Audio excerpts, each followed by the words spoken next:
Hello friends, ये welding inspector interview questions part 2 है।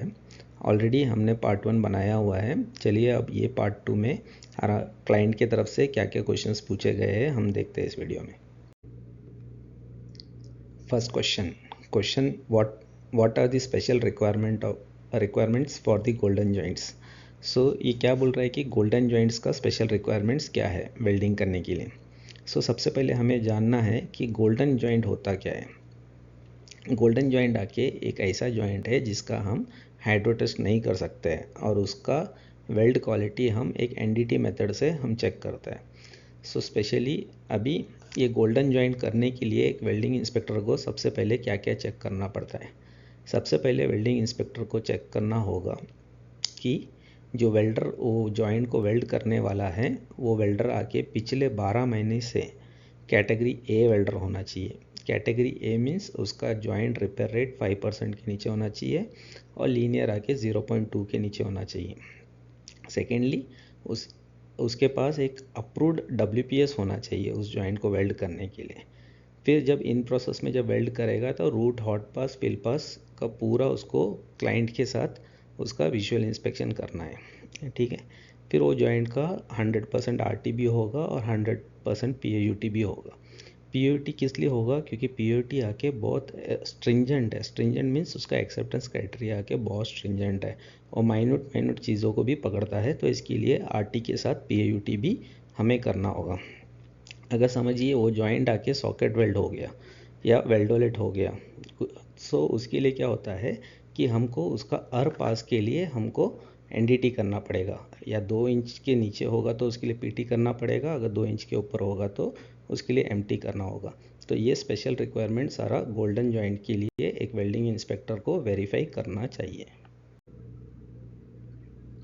Second question पूछा है what is WPS and what it's contents. Means WPS क्या है और उसके कंटेंट्स क्या है।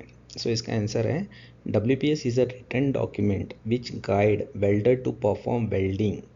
ओके, WPS क्या है, एक रिटन डॉक्यूमेंट है जो वेल्डर को वेल्डिंग करने के लिए गाइड करता है with the support of his variables to produce sound weld. अच्छी तरह से वेल्ड करने के लिए उसके वेरिएबल्स उसमें सारे दिए होते हैं, जैसे करंट कितना होना चाहिए, एम्पियर्स कितना होना चाहिए, जॉइंट का बेवल कॉन्फ़िगरेशन क्या होना है, वो सारे डिटेल्स उसमें दिए होते हैं। और उसके कंटेंट्स क्या होते हैं, एसेंशियल वेरिएबल्स होते हैं, नॉन एसेंशियल वेरिएबल्स होते हैं, सप्लीमेंट्री एसेंशियल वेरिएबल होते हैं। तीसरा क्वेश्चन पूछा है what is the difference between weld defect and indication. Weld में जो डिफेक्ट है और वो डिफेक्ट का क्या मतलब है और इंडिकेशन का क्या मतलब है। इसका आंसर है defects are unaccepted discontinuity in the weld, indication are accepted discontinuity in the weld. अभी आप सबको पता होगा API 1104 में और B31.3 में कोई भी स्टैंडर्ड में हर एक वेल्ड का एक एक एक्सेप्टेंस क्राइटेरिया दिया होता है। अगर उस एक्सेप्टेंस क्राइटेरिया के बियॉन्ड में चला गया कोई चीज़ तो उसको डिफेक्ट बोलते हैं। अगर उस एक्सेप्टेंस क्राइटेरिया के लिमिट में है तो उसको इंडिकेशन बोलते हैं। Fourth question how you will find a joint is required 100% NDT। इसका आंसर है NDT shall be carried out as per approved NDT matrix. Means क्या है कि आपके पास जब भी NDT सेलेक्ट करते हो तो उस टाइम पे आपका अप्रूव्ड NDT मैट्रिक्स आपके पास होना चाहिए, डिज़ाइनर की तरफ से अप्रूव्ड होना चाहिए। और सिंपली आपको पता होना चाहिए कि पाइपलाइन लोकेशन क्लास 3 और 4 के लिए 100% NDT चाहिए और पाइपिंग में फील्ड वेल्ड्स के लिए 100% NDT चाहिए। अगर आपको इस NDT मैट्रिक्स के बारे में और एक्स्ट्रा कुछ नॉलेज चाहिए तो एडिशनली मैंने एक वीडियो ऑलरेडी बना के डाला हुआ है, तो आप उस NDT मैट्रिक्स के वीडियो को भी देख सकते हैं। Question number 5 what is pre heat as per API 1104। Pre heat API 1104 नहीं, 31.3, 31.4, 31.8 हर जगह पे प्री हीट का एक ही मीनिंग है, बट क्लाइंट ने थोड़ा सा ट्विस्ट करने के लिए इधर पे API 1104 को इंक्लूड कर दिया है। चलिए इसका आंसर हम देखते हैं। इसका आंसर है the minimum temperature of the base material in the volume surrounded the point of the welding immediately welding is started. Means welding start करने से पहले उस वेल्ड के टो से, जैसे अभी हमारा स्टैंडर्ड बोलता है कि 25 mm, कोई स्टैंडर्ड में 75 mm है, कोई स्टैंडर्ड में वेट सरफेस रहेगा तो 100 mm है। तो वॉल्यूम कितना होना चाहिए, हमारा मिनिमम 25 mm कवर होना चाहिए। और जहाँ पे ये क्या बोलता है, in a multiple passes weld, जहाँ मल्टीपल पासेस वेल्ड होगा तो उस जगह पे हमारा जो मिनिमम प्री हीट होगा वो अचीव करना है। तो क्या बोल रहा है, in a multiple passes weld it is also a minimum temperature immediately before the second pass. Means जहाँ पे सेकेंड पास करने से पहले आपका मिनिमम टेम्परेचर, आपका प्री हीट रिक्वायरमेंट होना चाहिए। So question number 6, who will select the 10% RT joints. इसका आंसर है 10% joints to be inspected shall be selected SAPID representative. Means जो SAPID का रिप्रेजेंटेटिव है वही आके 10% जॉइंट्स अपने DWR में हमको सेलेक्ट करके देगा। Question number 7, PQR thickness more than 12 mm with multiple process, what is the impact test requirement. क्या बोल रहा है, PQR का थिकनेस आके 12 mm है, मल्टीपल प्रोसेस के साथ है, like GTW plus SMAW for example ले लो। सो उसका इम्पैक्ट टेस्ट क्या है। सो इसका आंसर है both welding process required impact test. Means दोनों प्रोसेस, GTW को भी इम्पैक्ट टेस्ट सेपरेटली चाहिए होगा, SMAW को भी आपको सेपरेटली इम्पैक्ट टेस्ट चाहिए होगा। एट्थ क्वेश्चन पूछा है, what is supplementary essential variable. So इसका आंसर है supplementary essential variable are condition in which change will affect the toughness properties of the joint, heat affected zone and base material. Means क्या बोल रहा है, supplementary essential variable एक ऐसा variable है, अगर उसमें कुछ चेंजेस हो गया वेल्डिंग करने के टाइम पे, तो वो क्या करेगा, आपकी जॉइंट की हीट अफेक्टेड जोन की और बेस मटेरियल का टफनेस में अफेक्ट करेगा। सो जो चीज़, जो वेरिएबल, जो पैरामीटर आपके WPS में समझो हीट इनपुट हो गया या कुछ ऐसा हो गया, वो अगर उसमें कुछ चेंज हुआ तो आपका टफनेस में अफेक्ट होगा।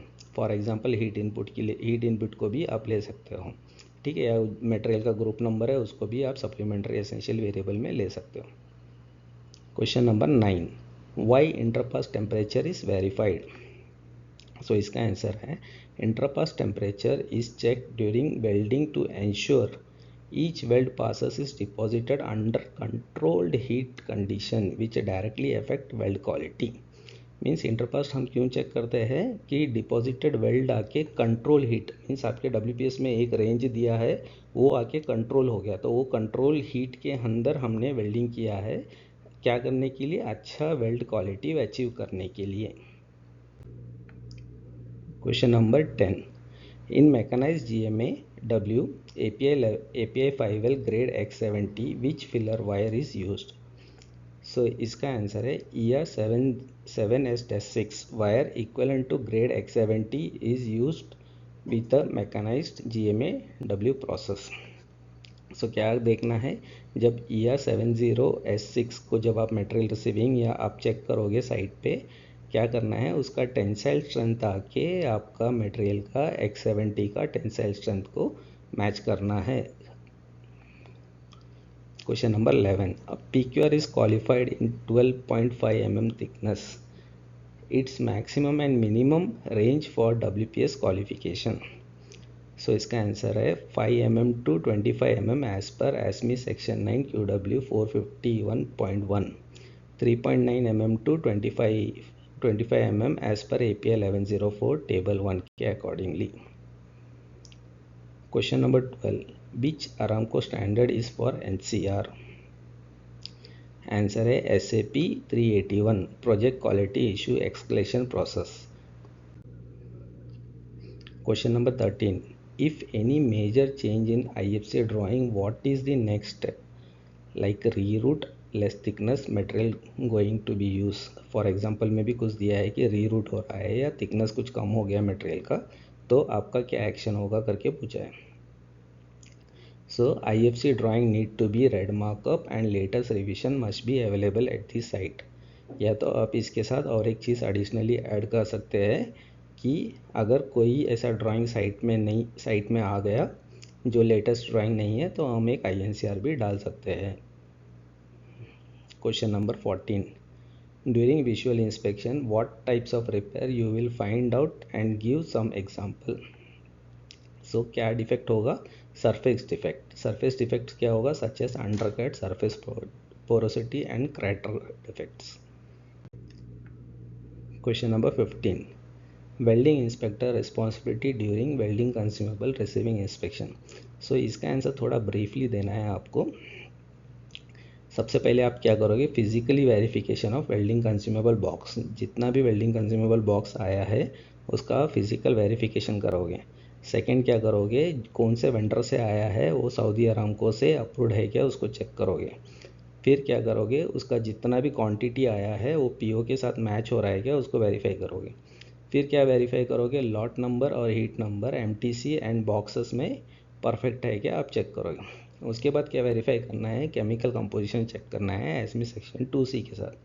फिर आपको W11 और W12 में आपको एक लॉट क्लासिफिकेशन दिया होगा, वो आपको एसमी सेक्शन 2C में भी दिया होगा, बट W11 और W12 एक चीज़ को रिस्ट्रिक्ट करता है कि हमारा S3 के हायर होना चाहिए, S3 या C3 इसके हायर होना चाहिए। सो अगर आपका ऊपर का सब रिक्वायरमेंट मीट होता है फिर उसके बाद हम RFI डाल के क्लाइंट को हम इंस्पेक्शन के लिए बुला सकते हैं। अगला क्वेश्चन पूछा है, is welding repair procedure required और नॉट। यस, आपका जवाब अगर यस है तो कौन से स्टैंडर्ड में आपको बताना है। सो इसका आंसर है इन पाइपलाइन श्योर, यस है, मतलब आपका आंसर यस। तो required as per size W012। Question number 17, what is ACD। ACD क्या है, ACD है agreed completion date. Agreed completion date means क्या है, जैसे साइट में कुछ डिविएशन हो गया, अगर आपने INCR रेस किया या क्लाइंट ने एक वायलेशन दिया, सो वो क्या करेगा, हमको एक ड्यूरेशन देगा कि इतने दिनों के अंदर आप उसको रेक्टिफाई कर लीजिए, तो उसको बोलते हैं एग्रीड कंप्लीशन डेट। सो इसका ड्यूरेशन, मैक्सिमम ड्यूरेशन कितना है, 90 डेज़।